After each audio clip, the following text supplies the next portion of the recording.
Hello everyone. Punjab University ने counselling के regarding एक अपना नोटिस निकाल दिया है। सभी बच्चे पूछ रहे थे कि सर काउंसलिंग कब होगी, कैसे होगी, कैसे जाना है।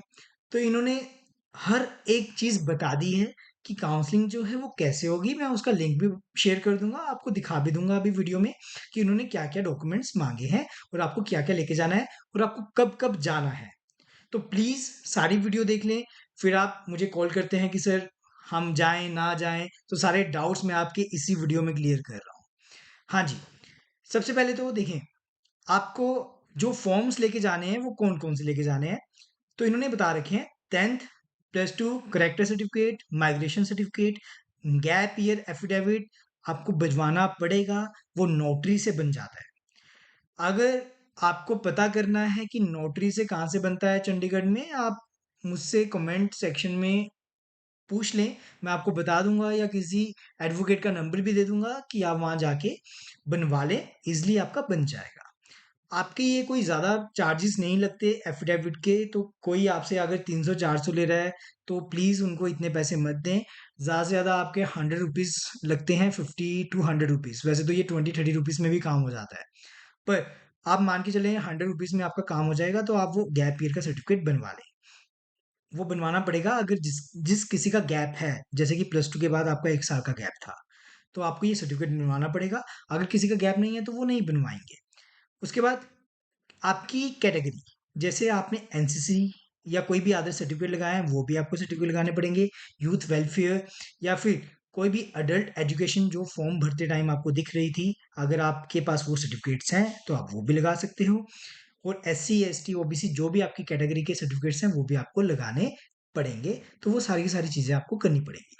उसके साथ-साथ आपको देखना है क्या कि कैसे-कैसे जाना है, कब-कब जाना है और कौन से रैंक तक आपको जाना है, ये भी आपको देखना पड़ेगा। और इतना बता दूँ, स्पोर्ट्स कैटेगरी वालों का भी नोटिफ़ाई होगा, प्लस एनआरआई वालों का भी नोटिफ़ाई करेंगे और पीडब्ल्यूडी वालों का भी नोटिफ़ाई होगा। तो ये जब होगा, वो तब अपना देखते रहें, चेक करते रहें कि आपकी एडमिशन कब होगी। उसके बाद हम देख लेते हैं कब से शुरू हो रही है आपकी काउंसलिंग। तो डेट जो है वो 12th जुलाई से आपका काउंसलिंग सेशन शुरू हो रहा है।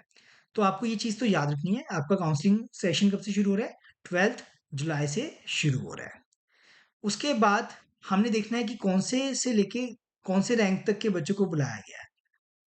मैं इतना कहूँगा कि 9:30 बजे बुलाया है, तो 9:30 बजे से 15-20 मिनट पहले ही आप पहुँच जाएँ, क्योंकि लास्ट ईयर भी क्या हुआ था, काफ़ी बच्चे ये कह रहे थे कि सर आधा घंटा लेट शुरू होती है, 1 घंटा लेट शुरू होती है। लास्ट ईयर एग्ज़ैक्ट 9:35 पे उन्होंने काउंसलिंग शुरू कर दी थी।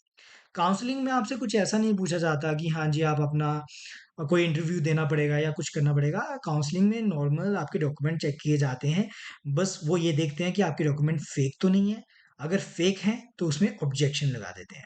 तो आपको सारे ओरिजिनल डॉक्यूमेंट्स लेके जाने हैं, फोटोकॉपी नहीं लेके जाने हैं। अगर इन केस आपके पास फोटोकॉपी है, ओरिजिनल नहीं है, तो आप फोटोकॉपी ले जाना, सेल्फ अटेस्टेड करके।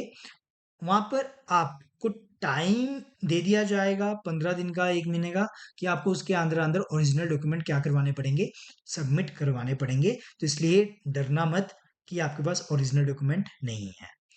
अब सबसे अच्छी बात है, इन्होंने इस बार क्या किया, इस बार 400 तक के रैंक के बच्चों को बुलाया है। 1 to 400 रैंक तक के बच्चों को। मतलब ये इस बार चाहते हैं कि फर्स्ट डे ही जनरल कैटेगरी की जितनी सीट्स हैं वो फुल हो जाए। पहले वो क्या करते थे, फर्स्ट टू 300 रैंक तक के बच्चों को ज्यादातर बुलाते थे, 400 तक के बच्चों को नहीं बुलाते थे। अब इन्होंने फर्स्ट टू 400 रैंक तक के बच्चों को बुलाया है।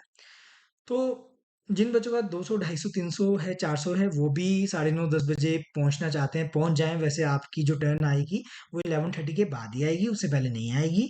पर एक बार ये होता है ना कि एक अंदर एक मोटिवेशन सी रहती है कि शायद हमारा हो जाएगा, और आप चेक भी कर सकते हो कि जो सब चल रहा है क्या वो ठीक चल रहा है।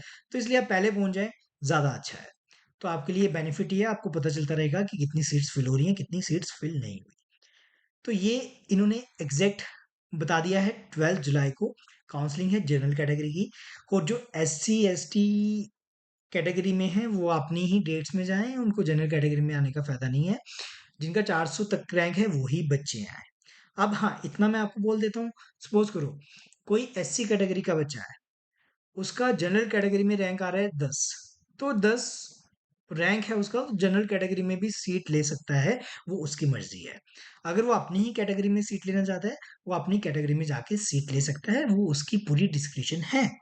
ठीक है, वो उसकी मर्जी है, उसके ऊपर मैं कुछ नहीं कहूंगा कि आप कब आए कब ना जाए, वो आपकी मर्जी है। पर अब किसी का रैंक 500 है जनरल कैटेगरी में, और एक बच्चा है जिसका 500 रैंक था जनरल कैटेगरी में, पर एससी में उसका रैंक काफी अच्छा है, लाइक 10 या 12 है। अब उसको पता है कि मेरी कैटेगरी में एडमिशन हो ही जाएगी, तो आपको जनरल कैटेगरी में आने की जरूरत नहीं है। तो ये चीज आपने ध्यान रखनी है। उसके बाद इन्होंने बता रखा है नेक्स्ट 13 जुलाई को किनकी काउंसलिंग है। तो प्लीज ये काउंसलिंग आप चेक कर लें। एससी की है 9:30 से 11:30 तक, 9:30 टू 11:30। कौन से रैंक तक के बच्चों को बुलाया है? 1 to 200 रैंक तक के बच्चों को बुलाया है। अब बच्चों का ये क्वेश्चन आता है कि सर हमें तो बुला लिया, अब हमारी एडमिशन पक्का हो जाएगी? नहीं, एडमिशन ऐसा नहीं होता कि पक्का ही है, काउंसलिंग में जा रहे हो तो एडमिशन पक्का है। क्या पता, उन्होंने 400 रैंक तक के बच्चों को बुलाया जनरल कैटेगरी में, और सीट्स फिल हो जाती हैं 150 रैंक तक के बच्चों पर ही। तो वो क्या करेंगे, बाकी बच्चों को बोलेंगे कि साइन करके आप यहाँ से चले जाओ, सिर्फ वो साइन करवाएंगे। तो जो बच्चे जाएंगे काउंसलिंग में, वो अपना साइन करके आए, अपनी प्रेजेंस लगा के आए कि हम इधर प्रेजेंट थे। तो वो चीज़ आप करके आना, डेफिनेटली करके आना। बाकी एससी कैटेगरी की रैंक वाइज इन्होंने टाइमिंग्स भी बता रखी हैं। एसटी की भी ये टाइमिंग्स हैं, 9:30 टू 11:30। उन्होंने सभी बच्चों को बुलाया है, ऑल रैंक वाले बच्चों को बुलाया है। बीसी में यहाँ तक के रैंक के बच्चों को बुलाया है, डिफेंस में सभी बच्चों को बुलाया है जितने भी रैंक के बच्चे थे, फ्रीडम फाइटर में सभी बच्चों को बुलाया है, ओजीसी और एसजीसी में भी सभी बच्चों को इन्होंने 1 to 100 रैंक तक के बच्चों को इन्होंने बुलाया है। तो ये 12th की काउंसलिंग आपको समझ आ गई है, 13 की समझ आ गई है। अब हम बात करते हैं लुधियाना की, कि लुधियाना की काउंसलिंग आपकी कब है। तो लुधियाना की जो काउंसलिंग है वो 14 जुलाई को है। आप यहाँ चेक कर रहे होगे, तो 14 जुलाई को काउंसलिंग है, 9:30 से शुरू है। तो प्लीज एग्जैक्ट टाइम में आ जाना, क्योंकि लुधियाना की भी सीट्स जल्दी फिल हो जाती हैं।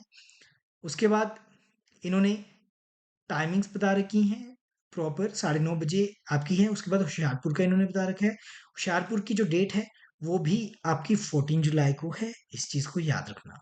12 जनरल कैटेगरी, 13 रिजर्वेशन वाले बच्चों की, 14 आपकी लुधियाना और होशियारपुर के बच्चों की काउंसलिंग है। तो ये आपकी सारी की सारी काउंसलिंग्स इन्होंने बता रखी हैं। बाकी अगर इन केस सीट्स वगैरह रह जाती हैं, सपोज करो सीट्स खाली रह जाती हैं, तो ये एक काउंसलिंग आखिरी में रखते हैं।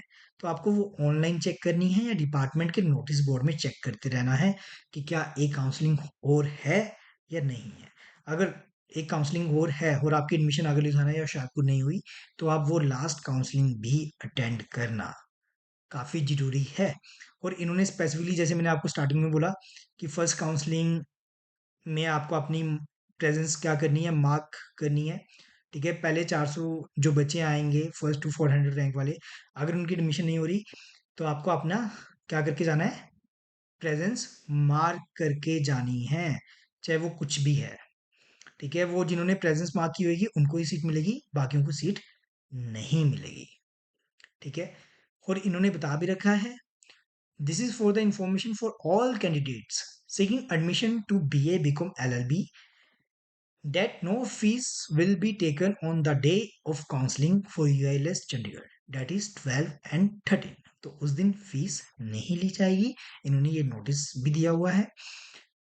फीस का ये आपको बताएंगे, काउंसलिंग के टाइम ही बता देंगे कि कब आपको करना है, तो वो आपको प्रॉपरली तरीके से बताएंगे। और इन्होंने ये आपको लिंक भी दिया हुआ है एडमिशन नोटिस का, तो इसके थ्रू आपको ऑनलाइन फीस डिपॉजिट करवानी होगी। पहले क्या होता था, ऑफलाइन फीस डिपॉजिट होती थी, ड्राफ्ट बना के देना होता था। अब ऑनलाइन फीस डिपॉजिट होती है, तो आपको ऑनलाइन ही सबमिट करवानी है। तो ऑनलाइन में भी इनकी ही साइट में जाके करवानी होती है, तो वो आप प्लीज चेक कर लेना, इनकी जो नोटिफिकेशन है उसके अकॉर्डिंग आप फीस सबमिट करवा देना। अभी मेरे ख्याल से आपको कोई भी डाउट्स नहीं होंगे, आपके सारे डाउट्स क्लियर हो चुके होंगे। याद रखना, 12th को जनरल कैटेगरी की काउंसलिंग है, तो टाइम से पहुंचे, टाइम से जाएं। बाकी मैं पंजाब यूनिवर्सिटी चंडीगढ़ आपके डिपार्टमेंट में हूँगा 12th को, उधर मैं जाऊँगा, उधर मैं आपके साथ ही हूँगा। अगर आपको कोई भी परेशानी हुई डेफिनेटली आप मुझे कॉल कर लेना, मुझे याद कर लेना। मैं उधर मेन जो वहाँ पर एक गार्डन बना हुआ है यूएलएस डिपार्टमेंट के बाहर, तो वहाँ पर ही मैं हूँगा। आपको कोई भी डाउट हो, कोई भी परेशानी हो, आपके सर उधर बैठे होंगे। ठीक है? गैप ईयर का सर्टिफिकेट नहीं बन रहा या कोई भी इशू आ रहा है, तो हम डेफिनेटली आपकी पूरी हेल्प करने की कोशिश करेंगे। वहाँ मेरे सारे स्टूडेंट्स भी होंगे, वो भी डेफिनेटली आपकी हेल्प करने की कोशिश करेंगे अगर आपको कोई भी इशू आ रहा है। ठीक है? आशा करता हूँ आपके सारे डाउट्स क्लियर हो चुके होंगे काउंसलिंग को लेके। अगर अभी भी कोई डाउट है तो प्लीज़ कमेंट सेक्शन में आप कमेंट कर सकते हैं, आप मुझसे कोई भी डाउट ले सकते हैं कमेंट सेक्शन में। Thank you everyone, thank you so much.